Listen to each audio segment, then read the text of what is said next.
जिस तरह से व्यक्ति को परिवार की आवश्यकता होती है, उसी तरह से व्यक्ति को समाज की भी आवश्यकता होती है।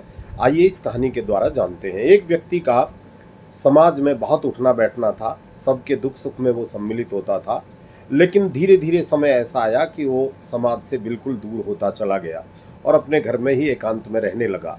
और उस व्यक्ति की आशाएँ, भावनाएँ, संवेदनाएँ, तरंगें, जो उसके मन में हर्ष, उल्लास आदि था, वो सब का सब समाप्त होने लगा। एक दिन गांव के मुखिया उससे मिलने आए। वो व्यक्ति अपने घर में बैठा हुआ आग सेक रहा था। आग की लपटें ऊंची ऊंची उठ रही थी, उससे प्रकाश और ताप दोनों के दोनों मिल रहे थे। मुखिया उसके पास में बैठ गए और उसके पास में बैठ कर के स्वयं भी हाथ सेकने लगे। बहुत ज़्यादा दोनों में वार्तालाप नहीं हो रहा था। मुखिया जी ने आग से एक लकड़ी निकाली और किनारे पर रख दी। दोनों उसे देख रहे हैं। थोड़ी देर के बाद में वो लकड़ी शांत हो गई, कोयला हो गई और वो लकड़ी बाद में बुझ गई। दोनों एक दूसरे की ओर देख रहे हैं, इशारों में ही मात्र दोनों एक दूसरे के इशारों को समझ रहे हैं।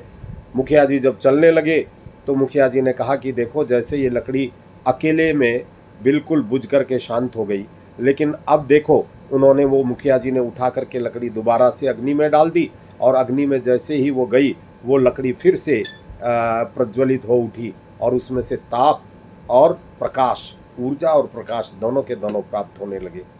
तो कहने का तात्पर्य ये है कि यदि हम समाज में रह करके समाज से बिल्कुल दूर हो जाएंगे तो ये ठीक नहीं रहता है। इसलिए हमें सामाजिक प्राणी होने के नाते समाज में साथ रहना चाहिए, मिलकर के एक दूसरे का साथ देना चाहिए, दुख सुख में एक दूसरे का साथ देना चाहिए। तभी हमारा जीवन चलता रहेगा और सुचारू रूप से हमारे कई बार बहुत बड़े कष्ट भी ऐसे ही समाज के लोगों के द्वारा टल जाया करते हैं। नमस्कार।